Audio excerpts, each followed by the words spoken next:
Last వీడియోలో మనం global warming గురించి చూసాం కదండి. ఈ వీడియోలో యాసిడ్ రెయిన్ గురించి చూస్తాము. యాసిడ్ రెయిన్ ఎలా పడుతుందో, ఎలా ఫామ్ అవుతుంది అనేది చూద్దాము. When atmospheric pollutants like oxides of nitrogen and sulphur react with rainwater and come down with the rain, then this results in acid rain. అంటే ఇక్కడ మెయిన్గా నైట్రోజన్ అండ్ సల్ఫర్ ఆక్సైడ్స్ అనేవి రెయిన్ వాటర్తో రియాక్ట్ అవ్వడం వల్ల మనకి యాసిడ్ రెయిన్ అనేది పడుతుందని చెప్తున్నారు.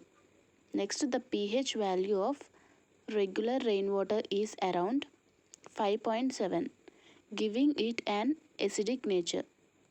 నార్మల్గా pH నెంబర్స్ అనేవి 14 వరకు ఉంటాయండి. 7కి బిలోలో ఉన్నవి యాసిడిక్ అని చెప్తాము. 7 అబవ్ ఉన్నది బేసిక్ నేచర్లో ఉంటాయని చెప్తున్నాము. ఇక్కడ pH వాల్యూ అనేది రెయిన్ వాటర్కి, అంటే యాసిడ్ రెయిన్ వాటర్కి 5.7 ఉంది. సో అది ఎసిడిక్ నేచర్లో ఉంది అని చెప్పని తెలుస్తుందండి మనకి. సో మెయిన్గా ఇక్కడ గుర్తుపెట్టుకోవాల్సింది నైట్రోజన్ అండ్ సల్ఫర్ ఆక్సైడ్స్. మెయిన్గా oxides of nitrogen and sulphur, ఈ రెండు రెయిన్ వాటర్తో రియాక్ట్ అయినప్పుడు మనకి యాసిడ్ రెయిన్ అనేది పడుతుంది. ఇప్పుడు మనం ఎఫెక్ట్స్ గురించి చూద్దామండి, దీనివల్ల జరిగే effects. Acid rain is very harmful to agriculture, plants and animals. మెయిన్గా ఫస్ట్ ఎఫెక్ట్ అయ్యేదైతే animals, agriculture and plants. Next, it causes respiratory issues. మెయిన్గా హ్యూమన్ బీయింగ్స్లో రెస్పిరేటరీ ఇష్యూస్ అనేవి ఫామ్ అవుతాయండి యాసిడ్ రెయిన్ వల్ల. Effects the aquatic ecosystem. Aquatic ecosystem అంటే under వాటర్లో ఉండే ఎకోసిస్టమ్ని అక్వాటిక్ ఎకోసిస్టమ్ అంటాము.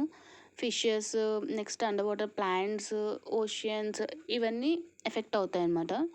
Next, causes the corrosion of water pipes which further results in leaching of heavy metals.